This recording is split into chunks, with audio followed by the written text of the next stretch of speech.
So, who was Ivan Pavlov? Well, he was born back in 1849 in Russia and lived until 1936. Although most people know him for his work in psychology, he was actually a physiologist by training, not originally a psychologist. He's most famous, of course, for discovering something called classical conditioning. Pavlov was at first really focused on studying the digestive system. But, his accidental discovery of how dogs associate certain stimuli with food ended up totally revolutionizing psychology. In his early work, he spent years investigating physiology and the digestive system, especially how animals like dogs digest and salivate. Pavlov actually won the Nobel Prize in Physiology or Medicine in 1904 for his research on the digestive glands. He discovered that salivation wasn't just a simple reflex to food, it could actually happen even before the food was presented. For example, dogs would start to salivate when they just saw the lab assistant.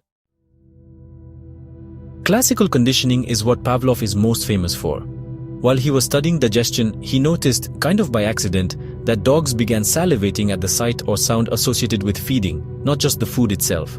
So he went on to design experiments to really understand how this worked. So, let's talk about Pavlov's dog experiment. The basic setup was pretty straightforward. At first, a neutral stimulus, like a bell, didn't really cause any response from the dog. But when an unconditioned stimulus, such as food, was presented, it naturally caused the dog to salivate. Pavlov repeatedly paired the sound of the bell with the presentation of food. Eventually, just the bell alone was enough to make the dog salivate.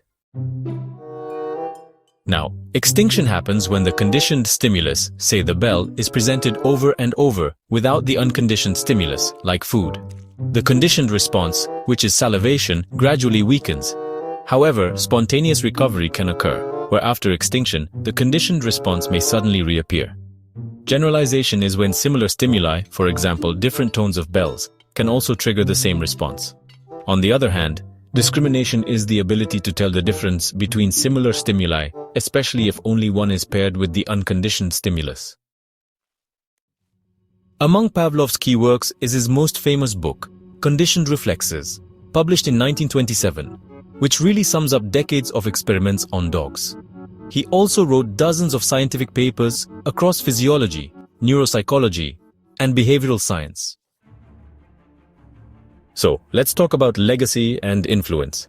Pavlov actually pioneered behaviorism, even though he always saw himself as a physiologist. His work, really laid the groundwork for folks like John B. Watson, who became the founder of behaviorism in the United States.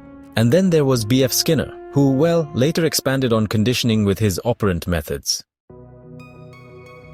Classical conditioning still remains fundamental in a bunch of areas. It's important in behavioral therapy, for example, treating phobias. It's also used in education and even in marketing, like creating brand associations. Plus, it's pretty crucial in addiction studies. Pavlov actually built a pretty large lab in St. Petersburg, which was considered one of the most advanced physiology labs of its time. His experimental rigor, really influenced both psychology and neuroscience.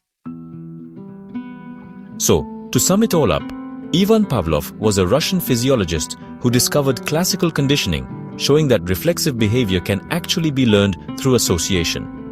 Even though it was kind of unintentional, his experiments created a framework that would go on to shape psychology, education, and behavioral science for the next century. His approach, studying behavior objectively and experimentally, really helped push psychology into the realm of science.